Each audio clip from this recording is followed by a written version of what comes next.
You spent countless hours in the garage with your dad. Now investing in that old car and working on it with your son reminds you of him. And his legacy lives on. Fund your passion with a low-interest home equity line of credit from Bank of Blue Valley. Every week, this show just is more professional, more professional. Are those green beans? Yeah, well, it's 6 servings and they're 30 calories. I mean, who would have thought these green beans, you know? How are you doing? You look beautiful. Did you have a meeting today? Because I feel like, you know, you look like you're going to a gala or a wedding. You look great. Thank you. Well, I'm not going to a wedding or a gala on this Tuesday afternoon, but I did go to the Net Standard holiday party. And then after the show, I'm having happy hour with Joni Wickham, and I'm very excited about it. Oh my gosh. Well, you can't say the actual title of her bestseller, but you know what is it? The thin line between cupcake and blink.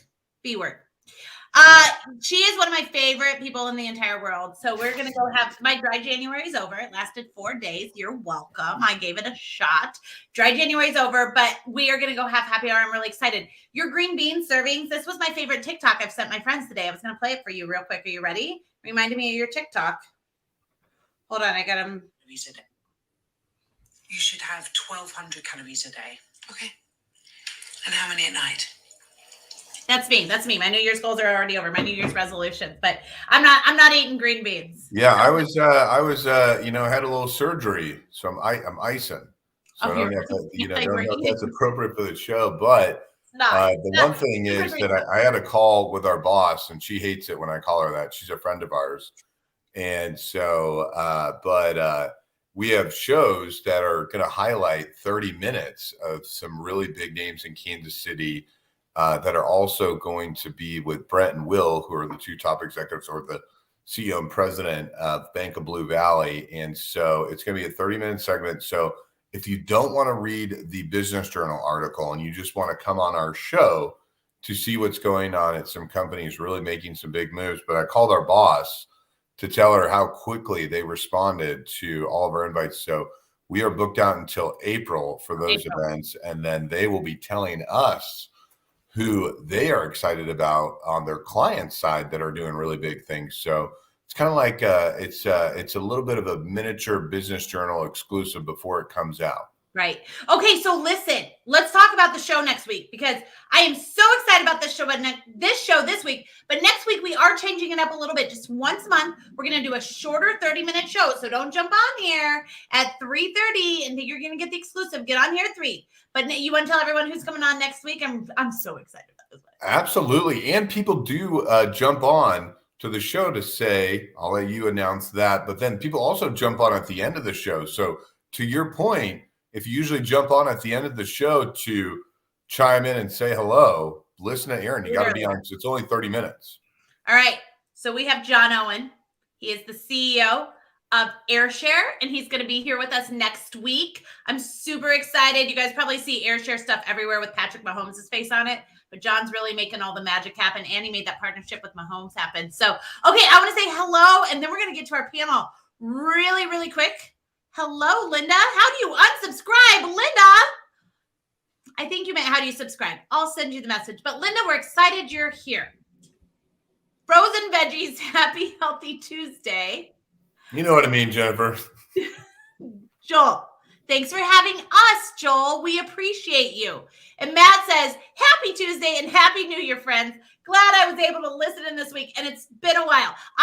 Matt, we love you so much. I have to tell you something funny, and I need to tell everyone, if you've not been on the show, you have not heard this speech, but every single show, pre-show, I say, I'm going to pull up comments, and never have we had a comment that wasn't amazing. So if I don't knock on this wood, we're going to have a comment. So every single time, don't worry, I read all the comments before I pull them up. And I just proved, I usually do. I just proved that I don't. But Linda, I hope you're still here watching. All right, we're super excited. Bank of Blue Valley is letting us do some awesome things starting next week. John Owen from AirShare. I got too excited. But this week, we have an insane panel. Are you ready, Scott?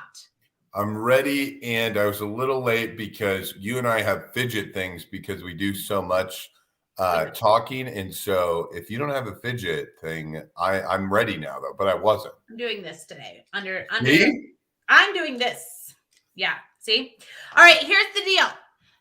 Say hello to us. Tell us if you're watching us on Facebook, if you're watching us on LinkedIn, if you're watching us on YouTube, all the places. Alex, he's excited to see Ben Olson get after it. Let us know who you are excited to see. All right, here we go. We're going to go ladies first. Our first guest of the day is Chelsea. Hi, Chelsea. Hi. And Chaz. Hi, Chaz. Hey. We've got Joe. Hi, Joe. Hey, everybody. And last but certainly not least, and you already saw his name because Alex is here for him, Mr. Ben Olson. Hey, guys. Hi, guys. How are you? Thank you for joining us. Let me get the logo on here. All right, we're ready to go, guys. Chelsea, we're going to start with you. Who are you? What do you do? And how do you get to Kansas City? Oh, awesome. My name is Chelsea Parker. I actually own a HR firm called iHRU, and that services and supports professional development and businesses nationwide. And our focus is to improve the employment experience across the board. So everything that we do caters to everyone's needs and make sure that we're all able to navigate the workforce and meet our own, obtain our own goals, basically. And I can't say anything brought me to Kansas City. I'm from Kansas City. I actually grew up in the outskirts. I grew up in Lee Summit. So I was a Lee Summit girl. I played the violin for 17 years. I enjoy playing music by ear, and I like watching movies and hanging out with my son. So Chelsea, I mean, this has to be the laziest question ever, but whenever you get on a call, do people ask you about the quote behind you? Yeah, they do. The audience was good. The audience would have typed it in. They do. It's the scriptures, Jeremiah 29:11. I have a few of them floating around the house. So I'm not big on florals and flowers. I like scriptures and mirrors. So. Well, a little bit of a two-part question. So, for the Gen Zs that tune in, Lee, some of we were talking about the outskirts. Now it's basically part of the metropolitan. But when you grew up, were you watching it kind of spur to what it is today? And then, yes, not to date myself, but let's just say a lot of what we have now was not existent. It was some empty highways down 291, and we have staples that we just recently lost our skating rink, and that is a huge staple for Lee Summit for those that grew up in the area. And the movies moved around, and when I was out here, there wasn't too much past Todd George and Ransom Road, but there is now. So for HR services, we're all middle market folks and work with a lot of middle market to large companies. But a lot of things that people don't realize about Kansas City is how many companies that are middle market firms and why your company is such a huge need for them. What would you say maybe the top one or two services that your organization provides that your clients just can't live without? Oh, gosh. I would say recruiting efforts when it comes to navigating the talent and quality talent space, retention. And I would also say diversity and inclusion, making sure that you are actionable and outside of more the image and the focus of it, but really putting your money where your mouth is. So absolutely those two. Well, look at this. Christine says she has scriptures on her walls too, Chelsea. So she loves that one. Yeah, I've got to watch Chelsea's. I've got to learn a lot about Chelsea's company, and it's pretty cool. HR isn't one of those things. I originally starting a business realized how beneficial it is to outsource, right? Because you also get that third set of eyes that breaks it down to you because you're not on their payroll really, right? So they tell you the truth. So it's been pretty awesome. Real quick, Chelsea, will you talk about, you have kind of a sub-service where you're helping people find jobs as well? Yes. Our professional development side is, it's superior. I absolutely love it. Not only are we helping you to find a job, we can go as far as applying to jobs for you. We understand the stress and how time consuming it is to look for jobs, but also supporting your career health. So I established this career health model, which is one of the major keys that happened for me for 2020 when it comes to helping people survive, be protected, and find stability in the workforce, and putting people in the right places and allowing them the opportunities in the right places. So helping give them the guidance necessary to make that happen, from resume to interview and to maintaining that position, ongoing training and skill sets, upskilling, and finding their way into those avenues that may not have been there previously without that knowledge, but definitely supporting their career health. We have a model called just that, career health. I'm hoping to put it into the dictionary, guys. I really want it in there. And we defined it as the personal condition of one's employment and livelihood interests.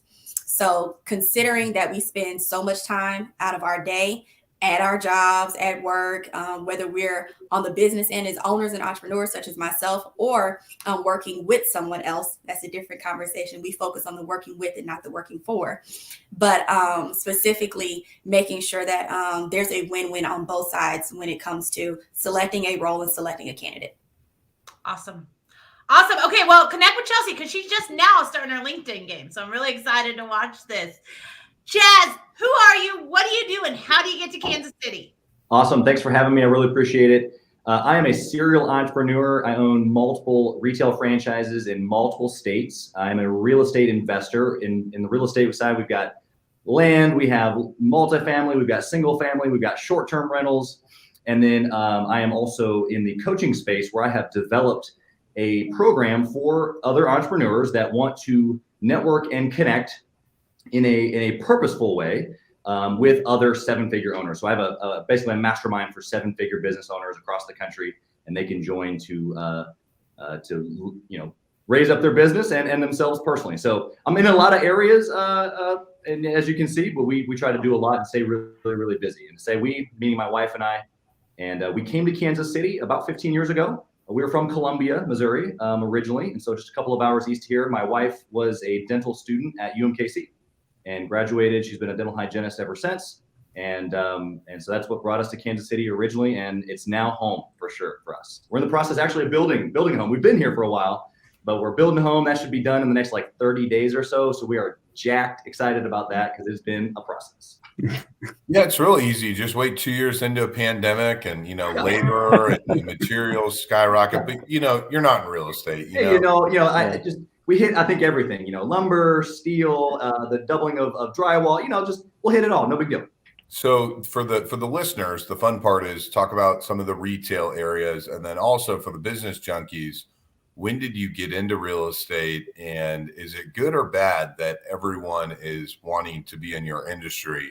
So retail, and then the background of the last 2 or 3 years to give everyone context of how long you've been in real estate. Sure. Yeah. So retail for me was my first jump. I was in sales for a long time, left a 6-figure basically career as a 24-year-old to buy my first franchise, if you will. And we went to 7 locations in 3 states, about 50 employees within about 4 years.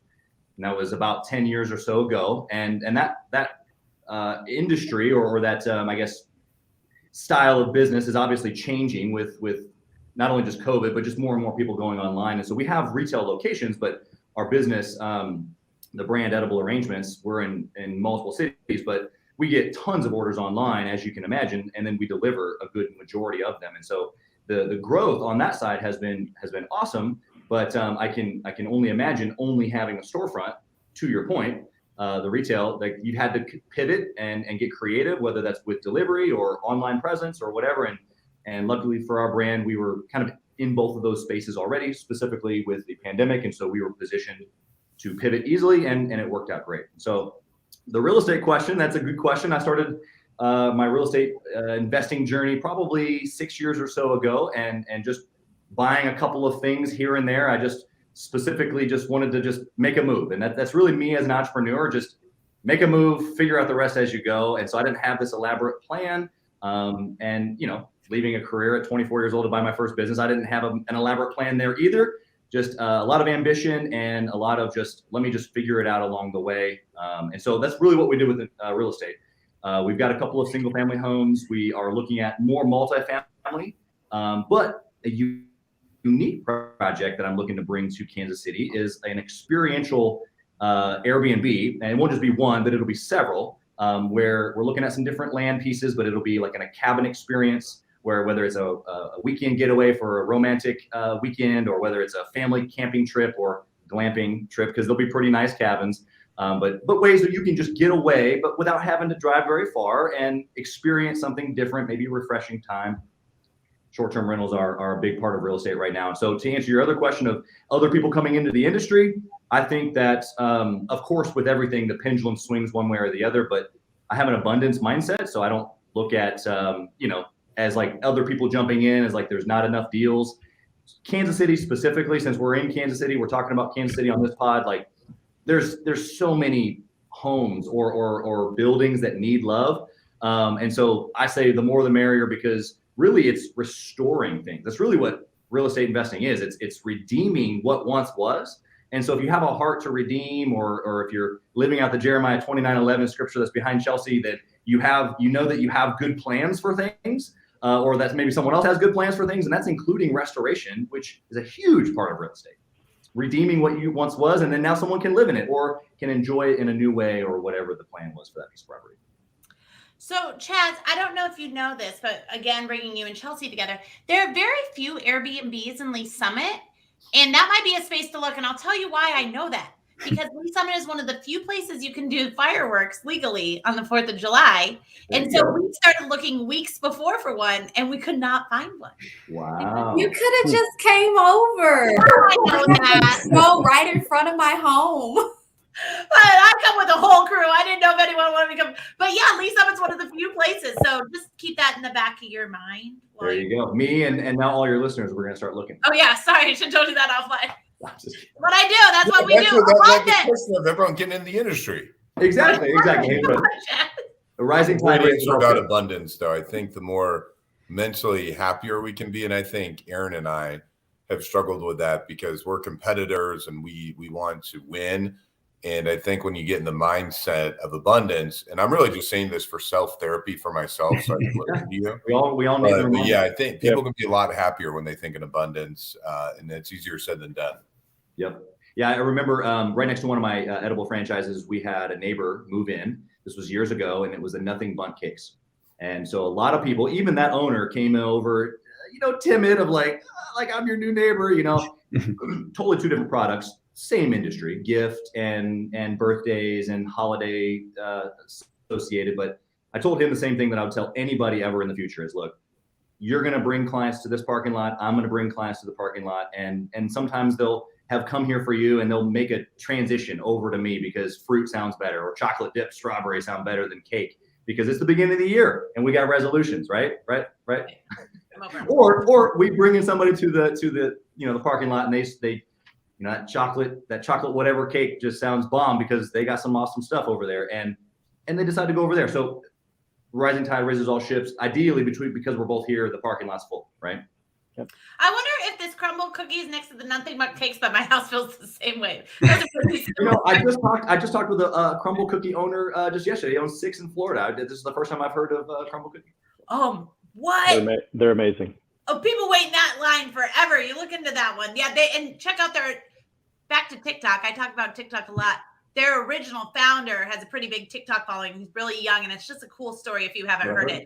Yeah. Awesome. Okay, Joe, who are you? What do you do? How do you get to Kansas City? And real quick, before you start talking, Nathan says, Joe in the orange vest looks like he's ready to go tag him a 10-point buck. Looking good. So how do you get here, Joe? Who are you? That's right. Well, I am not out there shooting bucks. Good afternoon, morning, wherever you guys are listening from. Joe Bush.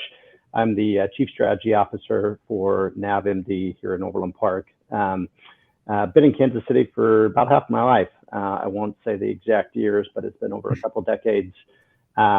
Grew up in a very small rural town in north central Kansas. was claim to fame of the center of the 48 states. So if you knock off Hawaii and Alaska, we're out there in the middle of a cornfield. There's a nice little monument you can go see, actually a nice little one-room church you can actually go see. Also, Mitch Holtis, voice of the Chiefs, is from Smith Center, Kansas. Went to school in Manhattan, go Wildcats, and made the trip here to Kansas City, where we've been ever since. At NavMD, as the Chief Strategy Officer, I'm ultimately responsible for the organic growth within the organization, as well as establishing partnerships. So what NavMD really is a healthcare analytics firm that is focused on working with brokers, advisors, employers, healthcare providers in helping them identify and ultimately manage the second most expensive line item in any business, which is health plans and benefits, right? So besides salaries, it really goes down into the wages. And so we work with a very excellent group of clients and partners out there, and really help to distill down this crazy minutia of healthcare data and present back in a very meaningful way a number of different point solutions. Not anything that NavMD creates, but it's finding the best point solutions that we can help our clients identify how do they actually go make an impact on that healthcare spend. Because I mean, we're all getting benefits most likely from our employer. There might be a few cases where you're buying your own plan individually, but our goal is really to help those individuals get a better return on what they're spending in healthcare, but also ultimately raise the quality of care that's ultimately delivered. So I always tell people I'm an inch deep and a mile wide, because I never want anyone to ask me a question, because then they may figure out I do have a little bit of an idea of what I do for a living. But if I don't, they'll never ask me the question. If anyone knows NavMD, they know my industry really well. The future of healthcare is monthly diagnosing all the claims that a company is going through and helping them predict and adjust, just like moving levers or doing hot and cold water. And so, Joe, you were at Cerner when they were around a little over 1,000, then the meteoric rise of 28,000 as a senior leader. So what made you choose NavMD as seeing something in the future of what you think the industry is going to be, and why does it get you excited? Yeah, no, great question. Yeah, I did have a wonderful career at Cerner and learned an immense amount of knowledge in the industry, and obviously building relationships, and really what brought me into NavMD and what gets me up every single day is knowing that we are not the connection to the end employer. Again, most of our clients are brokers and advisors, but we are really locking arms with those organizations that are the experts in the benefits and the benefit plan designs, and working with the appropriate health plans to really go influence the ultimate buyer, which in most cases is that chief HR officer, right? And so we're together, right? We are creating solutions that help, ultimately solve those problems. That's probably the first thing, just as our very, very unique client base. The second piece is, you talked about the size, going from a very large organization to a small, more startup, even though we've been around for many years. It creates really the challenge in a very positive way to be able to go make pretty large decisions without having to go through a lot of different layers and a lot of different channels, to be able to really own your own destiny. And one of the things that I was really excited about the opportunity to participate here is just the power of connections, right? And the connections of Kansas City, a city of a little over 2 million. It is incredibly amazing how small Kansas City still feels, right? The number of people that we all run into, Just in fact, when the announcement came out for this particular, podcast, the amount of times I got pinged by various connections of saying, "Hey, I see that you're speaking. How do you know Chaz, right? And how do you know Ben, right?" And so I think it's just really it's really impactful to be able to be in an organization where you can make the autonomous decision, but then also leverage your network. That's so funny. We were talking offline before this, and I said, going to our next guest, you just set me up for a great transition. Thank you, Joe. I was at the Net Standard lunch, and this guy and I were connecting on LinkedIn, and he goes, "Oh, wow, how do you know Ben?" I go, "I don't, but he's about to be on my show, so I get to know him today." And it was just one of our lot of mutual connections. So Ben, Yep. Who are you? What do you do? And how do you get to Kansas City? Yeah, thanks. Ben Olson. I am a vice president at Tarsus CFO Services. We're a fractional CFO firm, and so we've got kind of two arms of the business: fractional CFO and controller services, which is sort of doing that finance, accounting, FP&A stack. The really sexy stuff in a company that people get out of bed for, just dying to do every day. We do. And it's because we can help make that really interesting and strategic for people that need it, but they don't want to have or can't afford, or it's just not appropriate to have, a six-figure expert, hanging around 60 hours a week trying to, mess things up for you. So that's kind of part of what we do. And a lot of that over the last 5 years has driven the firm into what I'll call broadly kind of episodic capital events, mergers and acquisitions, divestitures, capital raises, just, even changing banks, your debt partner. You want to do that very thoughtfully if you're a business owner, and particularly in the middle market. And so we step in at those moments to really help with advisory services on more of a project basis if asked to do so. And I've had a career in M&A for about 15 years in Kansas City. I was born and raised here. My parents actually moved to Kansas City to be urban missionaries back in the day. So I grew up at 39th and the Paseo, which is gentrified now. But, back in the day, there were no Subarus in the driveways. You go down there now, you're going to see a very different environment than what we grew up with. And that really gave me an appreciation for something that I'm grateful for today, which is, if you're kind of a erstwhile Harry Potter impersonator, white guy, you're not very frequently feeling like the minority in the room. But we really got to grow up with a little bit of that experience. And so I think that's given me an opportunity to approach people and just ask, simple questions, and hopefully get some answers and some solutions to problems that, actually are keeping them up at night. And, few things are as stressful as not knowing where your money is or what's going on with it. And we really get to step in and help with that at both the very granular sausage making level and at the strategic level through Tarsus. So yeah, it's a blessing to be on the show. Thank you. And shout out to Alex Clement watching wherever he is. Alex is the man. And I just texted Mark Bosola, who you all know, because I had to remind him about something. But it's hard to ask you questions on this show because of how modest you are. But in your world, I call it to Aaron when I say, "Hey, Aaron, I speak boring banker talk. I'm that white privileged kid from Johnson County that's a frat guy. I got this." But do you ever feel like you have a little bit of an advantage in your world because your empathy level and knowledge base is really high? Not to mention, you went to one of the top universities of the entire United States, which you never tell anyone about. Right. But do you feel that you have a little bit of an advantage because maybe you listen better in a world where maybe people don't in your industry? Well, I sure and hope where'd you go to school?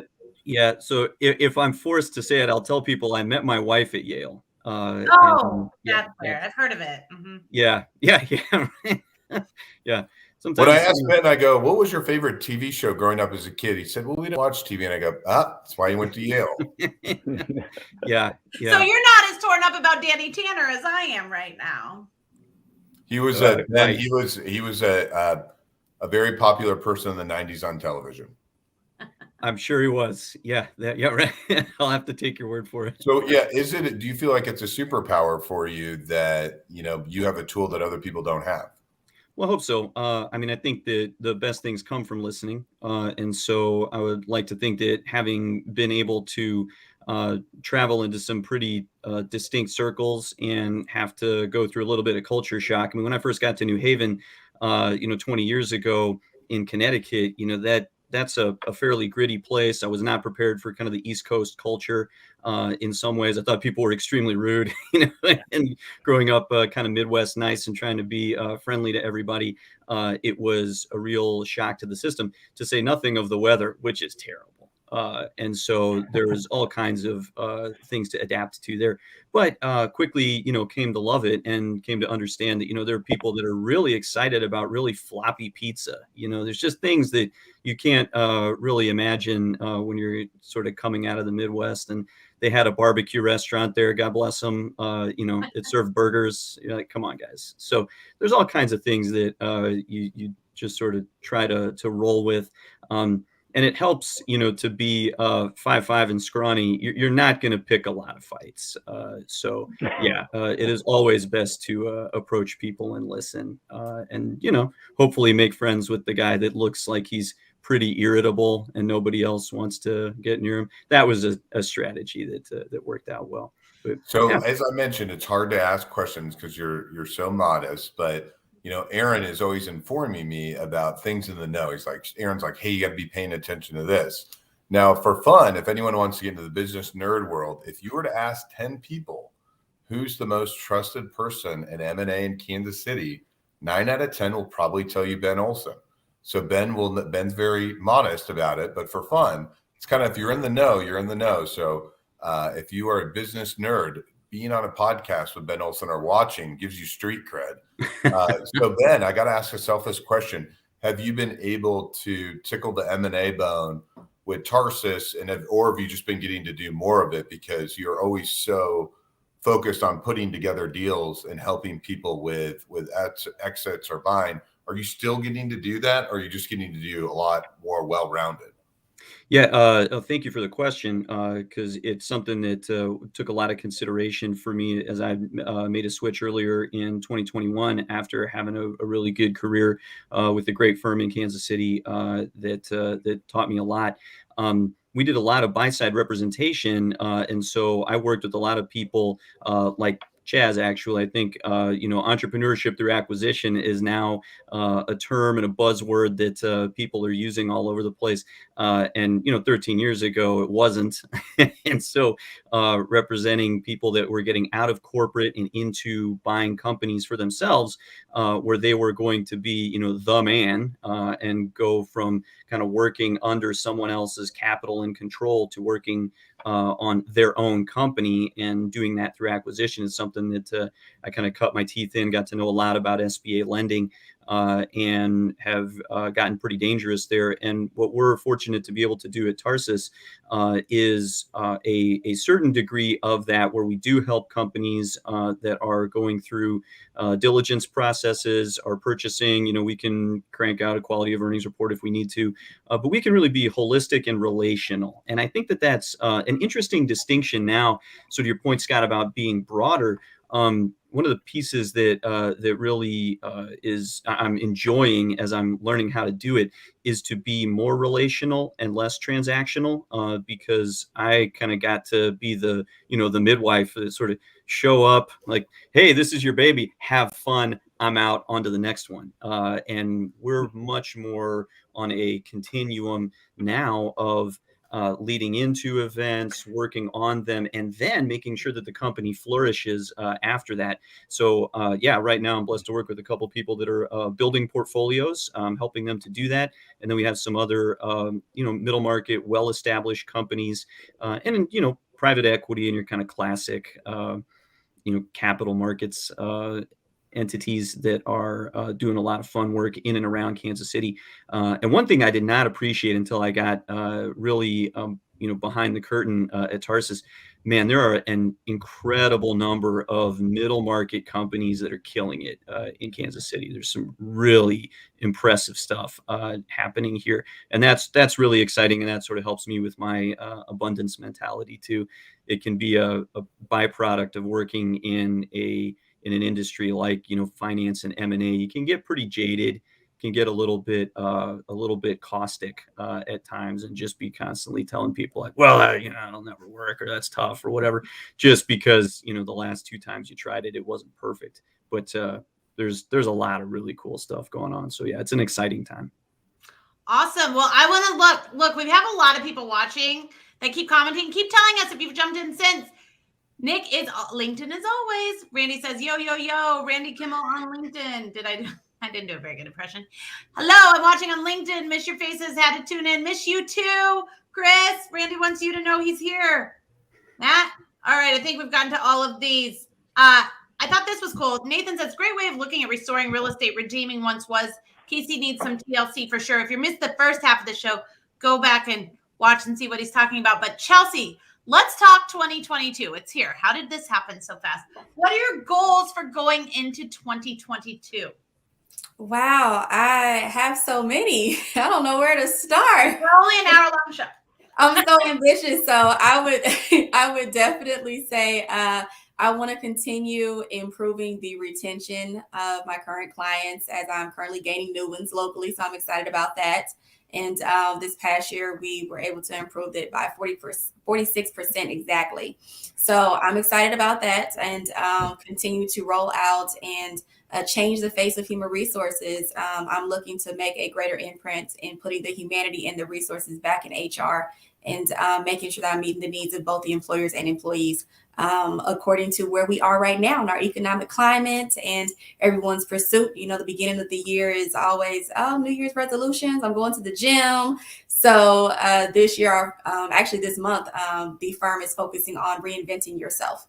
And what that means to have a new start. It doesn't necessarily mean a new career. You may actually be in the right employer itself, but you may need to shift your opportunities or your perspectives. So that's what I'm looking forward to doing for 2022.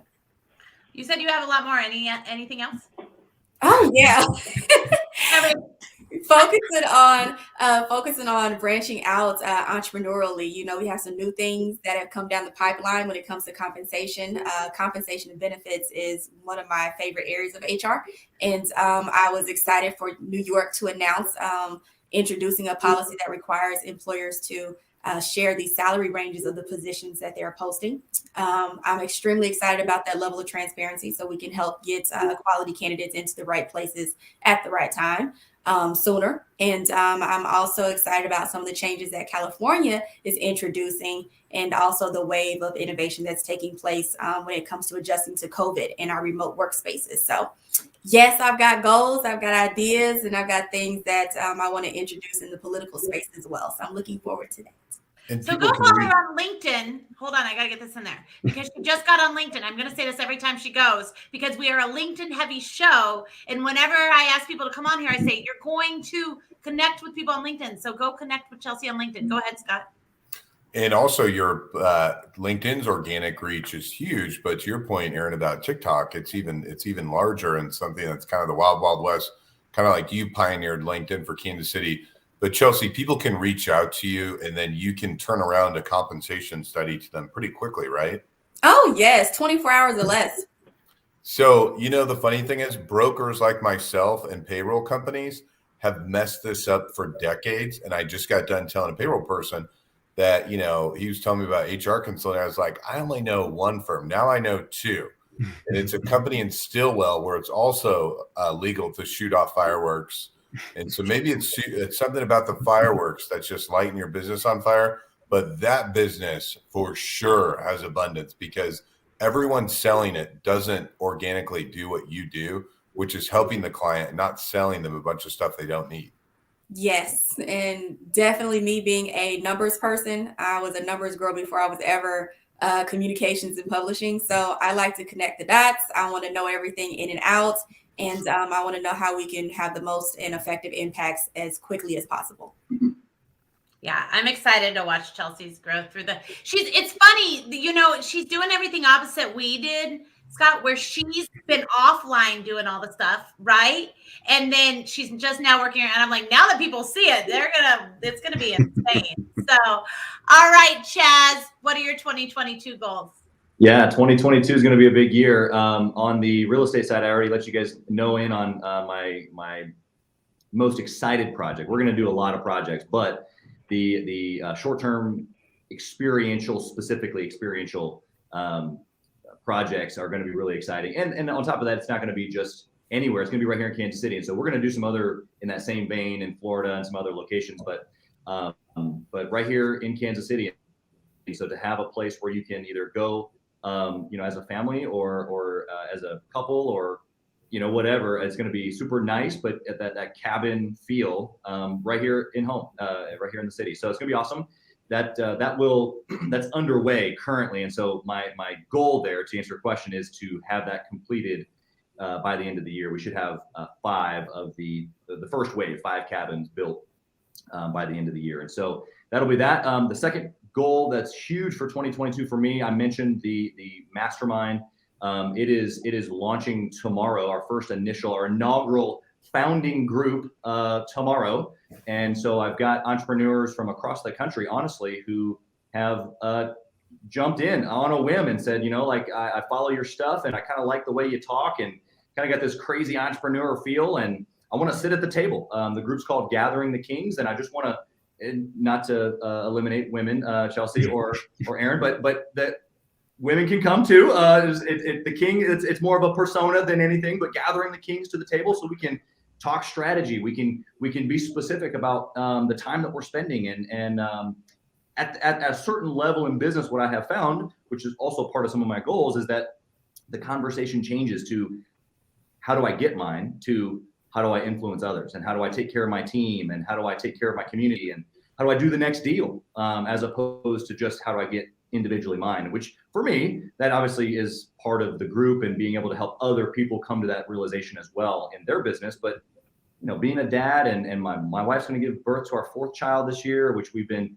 praying for. We've had a couple of miscarriages. And so we're just thankful for this. And so this year has all kinds of goals and redeeming aspects to it, not just in real estate, but in just in a lot of things in life, as a lot of things come together for us. Like I already told you, we're building a home. We've been doing that for 14 months. We're basically South KC, like Martin City area. And so that'll be done in the next 30 days. So we'll be moving in very soon. We're super excited about that. We've been kind of nomads for a while, going project to project. That's really my poor wife. She's a trooper. Let's just say that. And so, yeah, I think 2022 for me, really to kind of put it in a nutshell for you, is a lot of things coming together all at once, which is kind of my style, but we're excited to tie some bows and to take a step into, in a major way, several projects. When is your new baby due? July 3rd. Yeah, your poor wife. You better get her a good spa treatment or something, making her move, and then you're due July, and she doesn't even have her new home yet till the end of the year. You better get her in. Side story for another complete time, but I moved her across the country. We moved to Miami for 1 year, and she had just had my son 3 weeks prior. Yeah, you better be spoiling her. Aaron, when were your kiddos born? I've never asked you that question. A long time ago. No, what month? No, what month? March and September. I don't know. Don't tell me. Chelsea, just curious. September. See, smart. No winter, no summer. So Chaz, one thing I want to know is my big thing is, I was talking about Aaron and I being chippy about competition and being in abundance. And, I look at Ben Olson where, he's seen 100+ deals or just in general. When was the worst year for you getting your teeth kicked in? Because you got to get your teeth kicked in to then have that ability of mindset. I always say, I never trust anyone that, that hasn't had to duke it out, because they probably already started out at a good place. Yeah. So for you, what was kind of the grittiest years for you, and how were you able to achieve and ascend?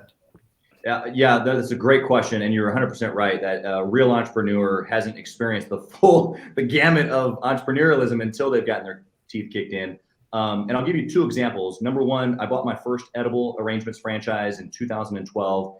And a couple of months later, about 9 months later, I went through my first Valentine's Day. And I had 2 locations actually at that time. And I've used this phrase of getting my teeth kicked in. We went from the previous year doing, a couple of hundred orders at each location to doing almost 1,600 orders in one day, and like tripled the numbers. And I had no idea what I was doing, but I kind of had an idea of what I was doing, but not enough. Still got my teeth kicked in. So then that led to answer your further question of more of the business side, was 2017, 18, and a little bit even 19 for that brand specifically were really down years. Just the brand became stagnant a little bit from a corporate level. And COVID honestly was, like I said, we were able to pivot quickly, but it was amazing for us because you couldn't go see grandma or mom or the friends that you go to see, movie night with on Friday nights. You had to send them something instead. And so it really allowed that brand to pivot. But at the same time, during those down years, to answer your next question of how I was able to get through that, is I had already put in place, when I didn't need to, things of other deals, whether it was real estate or I had actually still had a career in sales for a long time. And so I had people asking me, literally, I'm a multi-unit franchise owner. We do millions of dollars in sales. And I'm sitting at a desk making cold calls at a company I used to work for years. People thought I was crazy, but I was taking literally all that money and buying new deals, new real estate properties. I was just pushing the pipeline, if you will, at such an obsessive rate that it didn't really matter what happened in any one given area. I was pushing so hard that I was able to cover it. And that's really the idea of being diversified, right?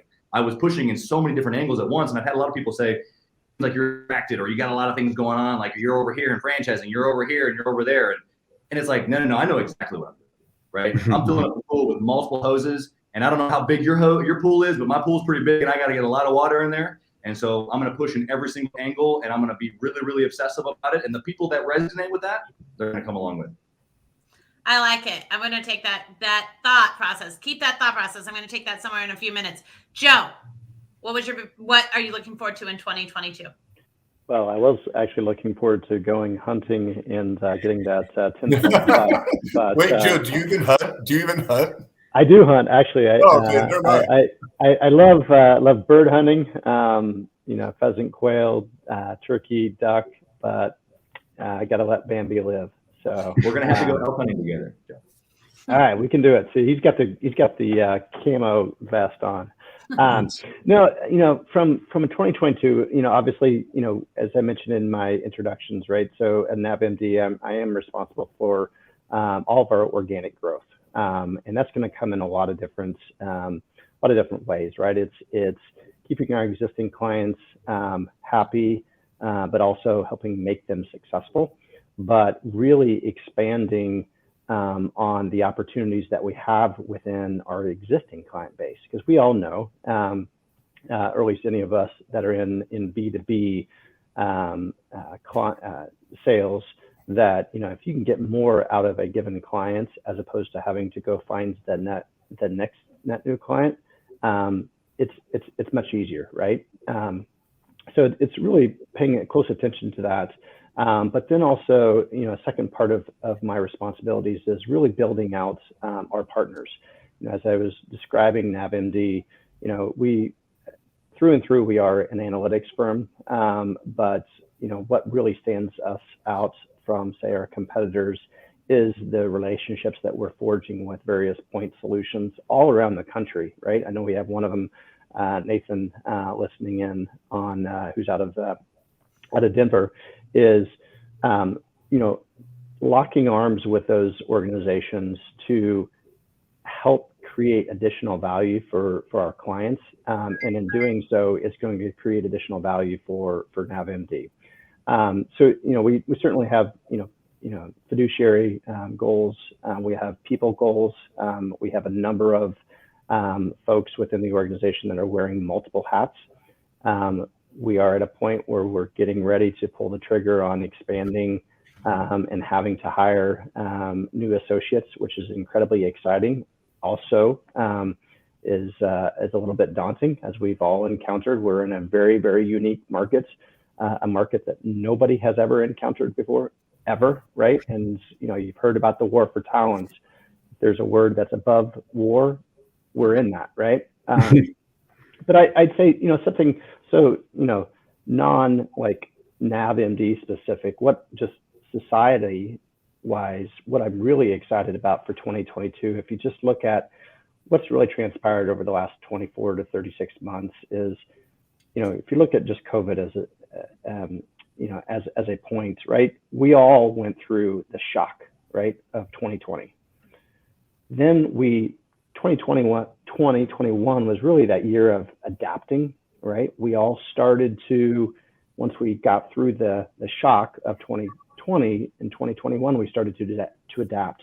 What I'm really excited about within 2022 is now we're moving from adapting to actually really going and excelling, right? And I think that is an opportunity across so many different types of industries because of the pent-up demands, the number of changes that have been implemented across, again, all industries for the good, that we as a society really, it's on our shoulders, right, to actually go capitalize on that. And I think there's so much excitement built up. And it's, today's a perfect example in the conversations that we're having here. And so that's what I'm really looking at, again, holistically in 2022. So. Awesome. Well, we've got about less than 10 minutes left of the show. We've got to get to Scott's stupid part. But Ben, we need to know. I mean, this won't be movie theater popcorn, I promise. Favorite part. And I want to wrap back around real quick. So Ben, first we want to know, what are you looking forward to in 2022? Yeah, well, I'm hoping that I could be Chelsea's CFO, and maybe I could go to take my wife on a little overnight to one of Chaz's cabins. And, hopefully if Joe doesn't mind, lurking outside a little bit in the orange, we could talk medical data, because you made that sound inspiring, man. That was really impressive. So kudos to you for being excited about a field that maybe sounds dry, but is actually incredibly rich. So I'm excited about learning. No secret, huge nerd, and just would love to sit down and learn more about what everybody's got going on. Truly, though, my goal, my wife and I we have 5 kids. We have literally not been on a vacation 2 consecutive nights without the kids in 14 years. So I'm just telling everybody right now, I'm going to out myself as having to go do that this year. So we'll see if I can pull it off. Hopefully, if COVID gets over with, we can actually make that happen. That would be nice. So this is a thing now, because I bought these for Christmas, but send Ben Airbnb gift cards. Send them to him for those. If you know Ben and you have to get him a card, get him an Airbnb gift card, because that is a thing now. They sell them at Target. Awesome.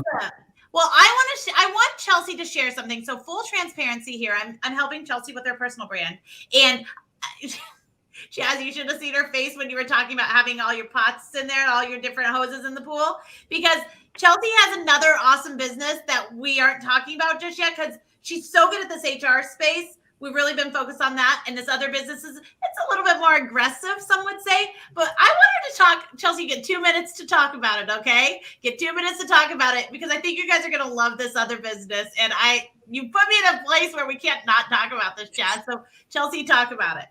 Well, I started a brand that's called Alpha Life, and it's specifically for men. It's a men's hygiene and self-care line, and it's handcrafted, vegan, cruelty-free products. And it is very adventurous, if you will. So I don't give you the typical at all.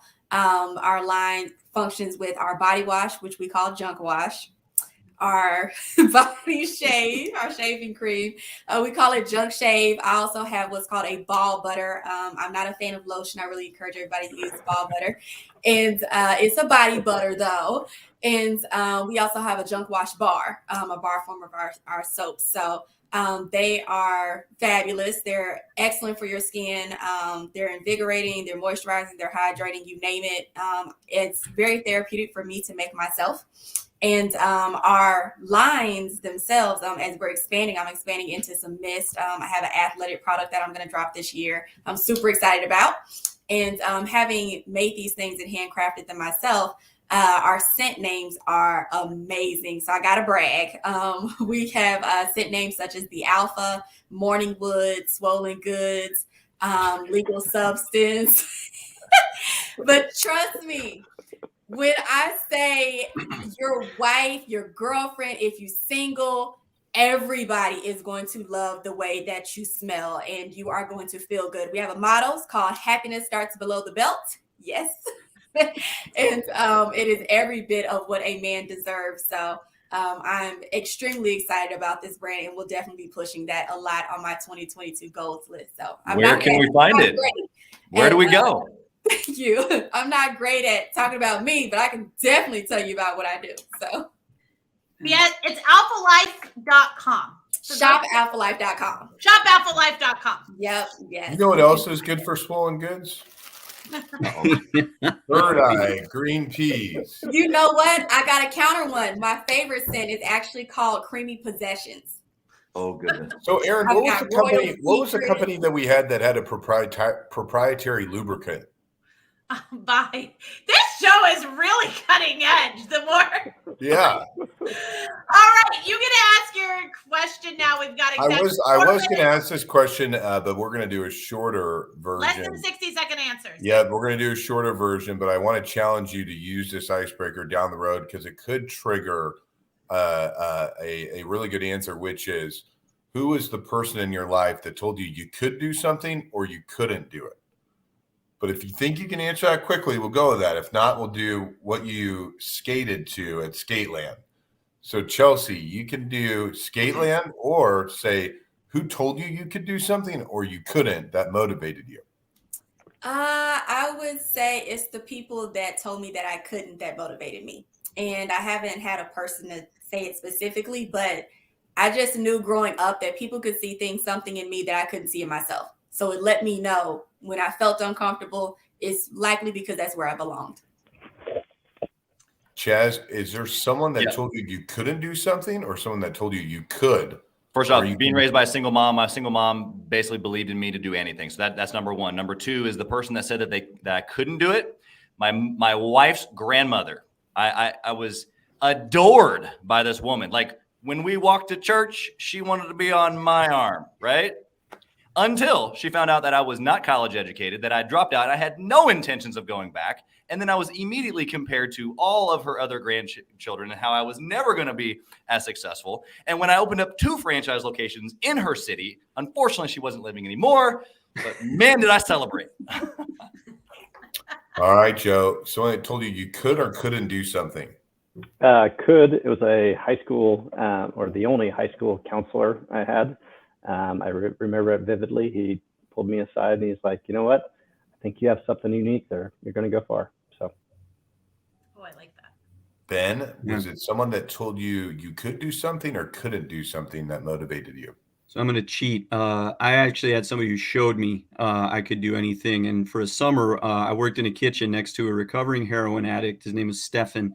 And I would watch him day in and day out as we were on the line, grind his teeth. And about every 3 hours, he would say, God, I need a hit. And he never did. And he was living at a halfway house. And he was the best worker in the restaurant. He was the best in the kitchen. He had the best attitude. And that guy just said, you know what? Whatever I'm doing where I'm having a bad day, it is better than that guy's day. And so I just put my head down. Stefan, wherever he is, I hope he's doing well. You know, I always tell people with icebreakers, there's some that you can do that are super easy. I felt like this panel would knock it out of the park. So be careful with that icebreaker. It can trigger some stuff, but if you have a mature panel or a group of people, it can really, really spark some inspiration for all of us. So thank you all for sharing. Yep. Hey, you forgot to ask me. Last week you asked the same one, and we both talked about who. Yeah, I know people that tell you couldn't do something. You got a new one? Well, so I've been thinking about it ever since, and I thought actually you might know this guy. I don't know if you know this guy. Do you know Blake Cavisto? I don't want to say yes if I do, but I don't. Okay, he went to college at the same time as you, and all you KU frat boys hung out. Very younger. Just a friend of mine, not even a great friend of mine, but I've been thinking this through, and I talk about this on stage a lot of times. I'll say, somebody asked me, I wish you could run social media as a company. He's a chiropractor here. And he goes, I think you should just do that for a living. You're really good at that. And it was at Soul Cantina, right? But it's so weird how when I think about that and I talk about that now, I'm like, he was really the guy that originally even put that in my mind. Now, usually I tell the other part of the story where I went and told the boyfriend, he told me I wasn't smart enough, right? And then I really went, foot on the gas. But Blake Cavisto, if you're out there, I think he's in Chicago now, but thank you very much. All right, here's the deal. We're right up on time. Scott, yours is still everybody that told you couldn't, right? Yeah, but either way, Aaron, thank you for sharing that. I didn't know that. I just knew the boyfriend told you told him about the business. He was like, "You're not smart enough to do that." And I was like, I can't talk about that anymore. I can't believe that guy would say that. Well, and he started showing up in my feed because he still looks my LinkedIn page all the time. All week he showed up in my feed. So we're gonna leave that there. Thank you so much to this panel. This was absolutely amazing. Please go connect with everyone on here. Thank you so much to Bank of Blue Valley. Do not forget next week, 30-minute show. John Owen from AirShare. It's going to be amazing. We will see you same time, same place. Have a wonderful and warm week.